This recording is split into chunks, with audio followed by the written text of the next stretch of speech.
হৰিহে কিমতে ভকতি কৰি মই তোমাক হৰিহে ৰাম মই মোৰ Today I am giving namaskar to all of you. বিনয় নাটিকাত লাগে আৰু এটা ৰাজকুমাৰৰ বাট কৰে সৰু সৰু তেতিয়া এনেকৈ মই ৰামপুৰত 20 বছৰ অভিনয় কৰিছোঁ। আজি আপোনালোকক দেখুৱাম এখন ব্যতিক্ৰমী বৃদ্ধাশ্ৰম। ব্যতিক্ৰমী বুলি এইবাবেই কোৱা হৈছে, এইখন বৃদ্ধাশ্ৰমত কেৱল সমাজৰ অৱহেলিত নিষ্পেষিত দুখীয়া লোকসকলকহে আশ্ৰয় দিয়া হয়। ইয়াত আশ্ৰয় দিয়া বেছিভাগ লোকৰে ঠিকনা মাত্ৰ পদপদ। এইখন বৃদ্ধাশ্ৰমত পইচাৰ বিনিময়ত কোনো সম্ভ্ৰান্ত ঘৰৰ লোকক আশ্ৰয় দিয়া নহয়। এই ভিডিঅ'টোৰ মাজলৈ যোৱাৰ আগতে আপোনালোক যদি প্ৰথমবাৰৰ বাবে এই চেনেলটোলৈ আহিছে, চেনেলটো ছাবস্ক্ৰাইব কৰাৰ লগতে লাইক, কমেণ্ট আৰু শ্বেয়াৰ কৰি আনকো ভিডিঅ'টো চোৱাত সহায় কৰি দিয়ে যেন। সমাজত এতিয়াও এনে একাংশ লোক আছে যিয়ে বৃদ্ধ বয়সত পৰিয়াল বা ওচৰ চুবুৰীয়াৰ নিৰ্যাতনৰ বলি হৈ পদপথকে আশ্ৰয় হিচাপে লৈ জীৱনৰ কঠিন সময় অতিক্ৰম কৰিব লগা হয়। যি সময়ত মানুহক মানুহৰ সংগৰ প্ৰয়োজন হয়, সেই সময়তেই নিঃসংগ হৈ পৰে বহুজন। এইসকল অসহায় বৃদ্ধ লোকৰ কথা চিন্তা কৰিবলৈ যেন আমাৰ কাৰোৱে সময় নোহোৱা হৈছে।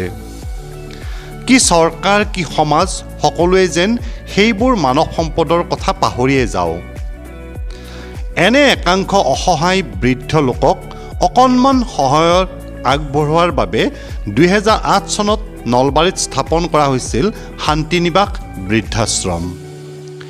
বিশেষকৈ পৰিয়াল তথা সমাজৰ অৱহেলিত আৰু মানসিকভাৱে ভাৰসাম্য হেৰুৱাই পেলাই বাটে পথে ঘূৰি ফুৰা একাংশ বৃদ্ধ লোকক অকণমান আশ্ৰয় দিয়া, দুবেলা দুমুঠি খাবলৈ দিয়া, শেষ বয়সত অকণমান মৰম আদৰ দেখুওৱা এইখন বৃদ্ধাশ্ৰমৰ বিশেষত্ব।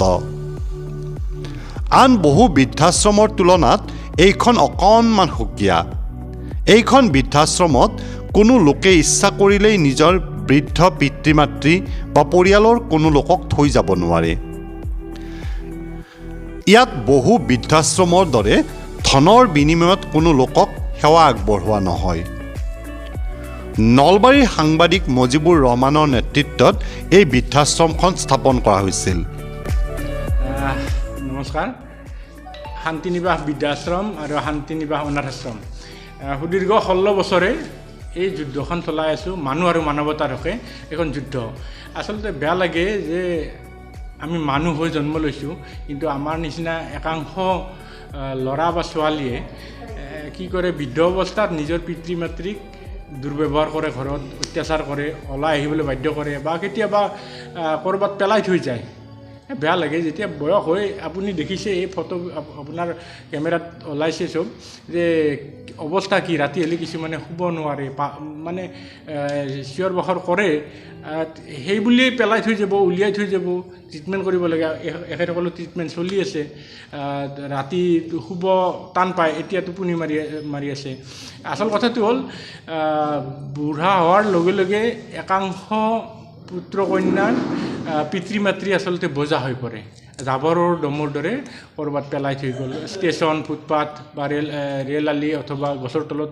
তেনেকৈ সেই বৃদ্ধ ককা আইতা বা মা দেউতাসকলক বুটলি আনি জীৱনৰ সেই সময়ছোৱা অকণমান মৰমেৰে ৰখাৰ চিন্তা চৰ্চা কৰিছোঁ আৰু তেওঁলোকক অকণমান মৰমেৰে আগবঢ়াইছোঁ। ইয়াত কোনো বিনিময় নাই বা মই আজিলৈকে কোনো এটকাও কাৰো পৰা ডনেশ্যন বিচাৰি যোৱা নাই বা চৰকাৰীভাৱেও কোনো ডনেশ্যন বিচাৰি যোৱা নাই বা দিয়াও নাই। আপোনাৰ এই অনাথ আশ্ৰমখন কেতিয়া আৰম্ভ কৰিছিল?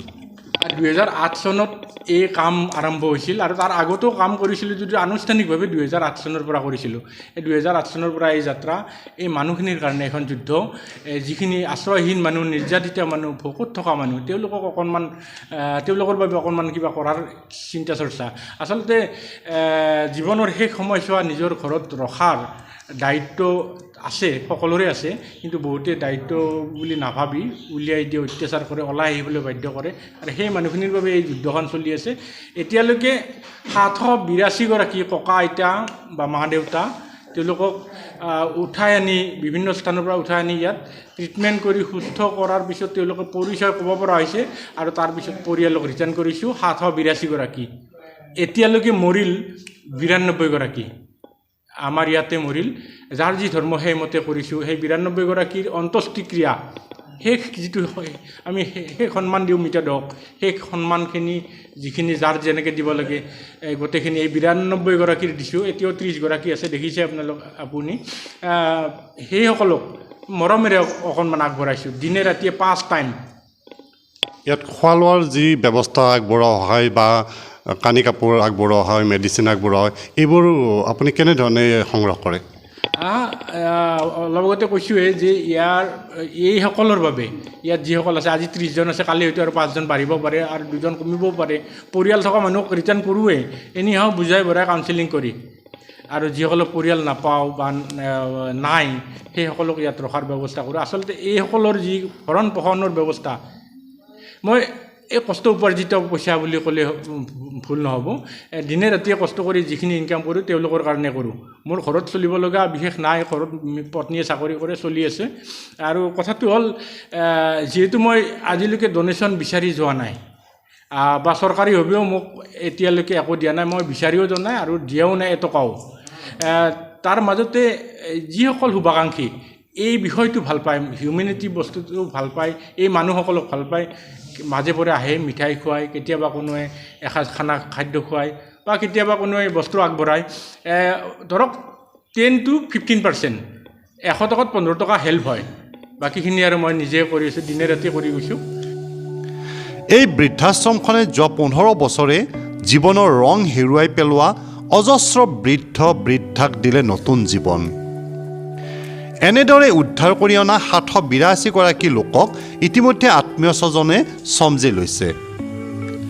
30 গৰাকী লোকক সম্পূৰ্ণ নিজা প্ৰচেষ্টাত সেৱা আগবঢ়াই থকাটো অতি সহজ কথা নহয়। এটা সেৱাৰ মনোভাৱ নাথাকিলে এনে কাম সম্ভৱ নহয়।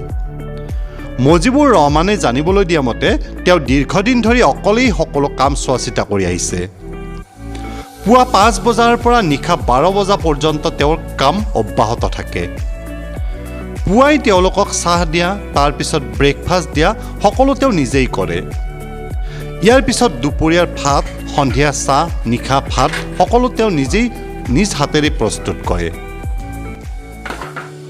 কাম কৰা মানুহ নাই, আপুনি দেখিছে কোনো এজন কাম কৰা মানুহ নাই। গোটেইখিনি এই 30 জন মানুহৰ পেচাব পায়খানা ধোৱাৰ পৰা, গা ধুৱাই দিয়াৰ পৰা, চাফ চিকুণ কৰি দিয়াৰ পৰা, কিছুমানে কাপোৰ পিন্ধিব নোৱাৰে কাপোৰ পিন্ধাই দিয়াৰ পৰা, দাড়ি চুলি কাটি দিয়া, নখ কাটি দিয়া, ভাত ৰান্ধি দিয়া, ভাত কোনোবা খাব নোৱাৰে খুৱাই দিয়া, এই গোটেইখিনি অকলে কৰিব লাগে। কাম কৰা মানুহ ইয়াত নাথাকে। কিয় নাথাকে জানেনে? আচলতে কাম কৰা মানুহবিলাকে প্ৰস্ৰাৱ পায়খানা দেখিলেই পলায়। কোনোবাজনে যাই আছে লেট্ৰিনলৈ, লেট্ৰিন যাই নাপায়, চাৰিওফালে লেতেৰা হ'ল, নিজৰ দেহটো লেতেৰা হ'ল, কাম কৰা মানুহে সেইবিলাক কৰি নিদিয়ে। কোনোবাই বিচনাতে পায়খানা কৰিছে, এইবিলাক কৰি নিদিয়ে। উপায় নাই, কৰি আছোঁ। ঘৃণা শব্দটো এৰিবৰ চেষ্টা কৰিছোঁ। ঘৃণা শব্দটো এৰিব পাৰিলে সকলোৱে কৰিব পাৰিব। ইয়াৰ মাজতে কেইবাগৰাকী আৱাসীক ডাইপাৰ লগোৱা, কাপোৰ সলাই দিয়া, বিচনা পাৰি দিয়া, গা ধুৱাই দিয়া সকলো কাম নিজেই কৰি আহিছে এইজন মজিবুৰ ৰহমানে। তেওঁ জানিবলৈ দিয়া মতে আশ্ৰমত কাম কৰা লোক পোৱা নাযায়। এনে লেতেৰা কাম কৰিবলৈ কোনো লোক আগবাঢ়ি নাহে, যাৰ বাবে সকলো কাম তেওঁ নিজেই সমাপন কৰিব লাগে। নিজৰ বুলিবলৈ কেও কিছু নথকা অথবা বৃদ্ধ অৱস্থাত নিজ সন্তান অথবা আত্মীয় স্বজনৰ দ্বাৰা এলাগী হোৱা লোকসকলৰ বাবে এখন সুখৰ ঘৰ সাজি দিছে তেওঁ। কোনো ধৰণৰ জাতি ভেদ, উচ্চ নিচ নথকা এখন ঠাই হৈছে শান্তিনিবাস বৃদ্ধাশ্ৰম। ঈশ্বৰ, আল্লাহ, বুদ্ধ, যীশুৰ পৰিৱৰ্তে কেৱল মাত্ৰ মানুহ আৰু মানৱতাৰ জয়ধ্বনি শুনিবলৈ পোৱা যায় শান্তিনিবাস বৃদ্ধাশ্ৰমত। মতে ভকতি কৰি মই তোমাক হৰিহে এৰাম, মই মোৰ মতি নজানো তাৰো পাই ৰাম ৰাম। অ হৰিহে মহাবলৱন্ত দুৰ্বাসনা ঘোৰ হৰিহে এৰাম, আমাৰ মনক তেজিয়া দূৰ নযায়। অসম কামৰূপ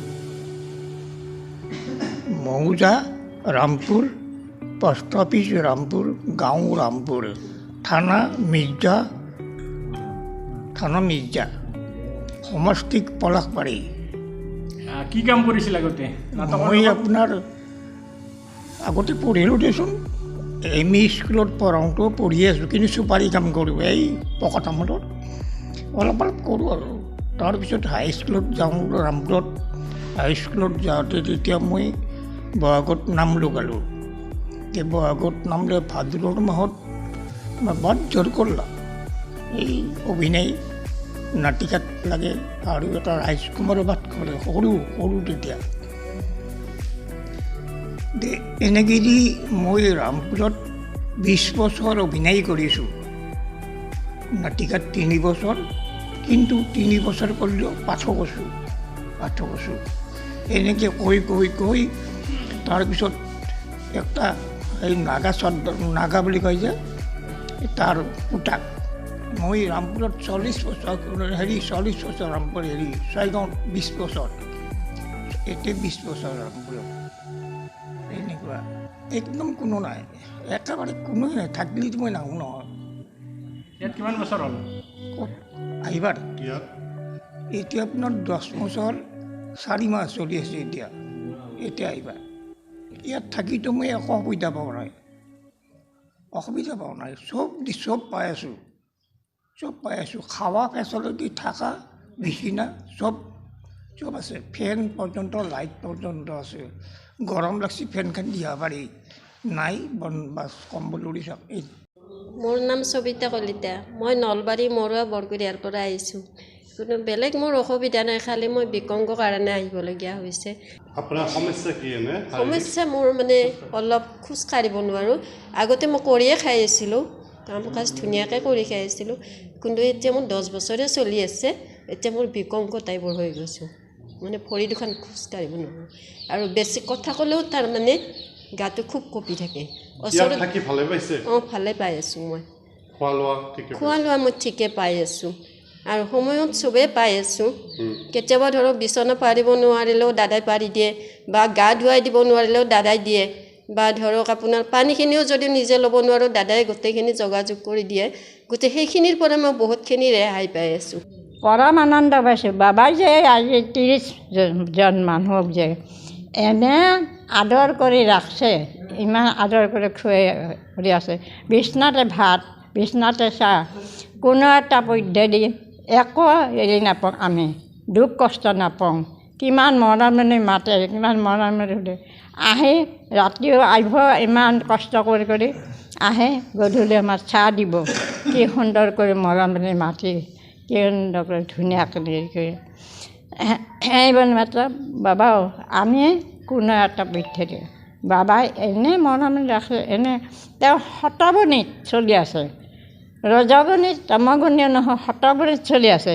মই যে কওঁ বাবা তুমি শতগুণিত চলি থাকা, তোমাক ভগৱানে সকলোফালে তোমাক ৰক্ষা কৰিব। দয়া। আমি যেতিয়া বৃদ্ধাশ্ৰমখনত উপস্থিত হৈছিলোঁ, তেতিয়া বৰপেটা সত্ৰৰ 95 বছৰীয়া পাৰিজাত পাঠক, গুৱাহাটীৰ গৌৰী ঘোষ, পলাশবাৰীৰ প্ৰমোদ কলিতা আদিয়ে নাম প্ৰসংগ পৰিৱেশন কৰি সমগ্ৰ আৱাসটোতে এক আধ্যাত্মিক পৰিৱেশৰ সৃষ্টি কৰিছিল। ই যেন জীৱনৰ বিয়লিবেলা প্ৰতিজন লোকৰ শেষ আশ্ৰয়। এনে ভক্তি গীতসমূহে পুৱা গধূলি মুখৰিত কৰি ৰাখে শান্তি নিবাসৰ বাকৰি। মন গ'লেই কোনোৱে নাম প্ৰসংগ কৰে, কোনোৱে নামাজ পঢ়ে। ৰহমানে জানিবলৈ দিয়া মতে বৃদ্ধাশ্ৰমখন চলাই ৰখাই তেওঁৰ মূল উদ্দেশ্য নহয়। ইয়াৰ জৰিয়তে সমাজক এক বাৰ্তা দিব বিচাৰিছে, কোনো লোক যাতে অসহায় হৈ জীৱনৰ শেষ বয়সত বৃদ্ধাশ্ৰমত দিন কটাবলগীয়া নহয়। সমাজৰ প্ৰতিজন ব্যক্তিৰ মাজত যাতে নিজৰ বৃদ্ধ অৱস্থাৰ কথা এবাৰ মনলৈ আহে। যোৱা 7 বছৰ আশ্ৰমখনত থকা পাৰিজাত নাথে অলপতে বাথৰুমত পৰি কঁকালখন ভাঙিছিল। বৰ্তমান তেওঁক দাঙি উঠাই দিব লাগে, এঠাইৰ পৰা আন ঠাইলৈ দাঙি অনা নিয়া কৰিব লাগে। সদায় সলসলীয়াকৈ ইংৰাজী কোৱা গৌৰী ঘোষে লাহে লাহে স্মৃতিশক্তি হেৰুৱাই পেলাইছে। তথাপি আমাৰ সৈতে ইংৰাজীত তেওঁ নিজৰ অনুভৱ ব্যক্ত কৰিছিল। কোনো ধৰণৰ চৰকাৰী অনুদান নোহোৱাকৈ এনে এক অনুষ্ঠান চলাই থকাটো ইমান সহজ নহয়। কোনো এজন কৰ্মচাৰী নোহোৱাকৈ 30 গৰাকীকৈ বৃদ্ধাৰ সমস্ত আলপৈচান ধৰি থকাটো অতি কষ্টকৰ। মানৱতাৰ এই যুদ্ধখনত তেওঁক সম্পূৰ্ণ সহযোগিতা আগবঢ়াই আহিছে তেওঁৰ শিক্ষয়িত্ৰী পত্নী ছোনিয়া বেগম সহিতে পৰিয়ালটোৱে। যদি ভিডিঅ'টো চাই ভাল পাইছে তেনেহ'লে চেনেলটো ছাবস্ক্ৰাইব কৰাৰ লগতে লাইক, কমেণ্ট আৰু শ্বেয়াৰ কৰি উৎসাহিত কৰে যেন।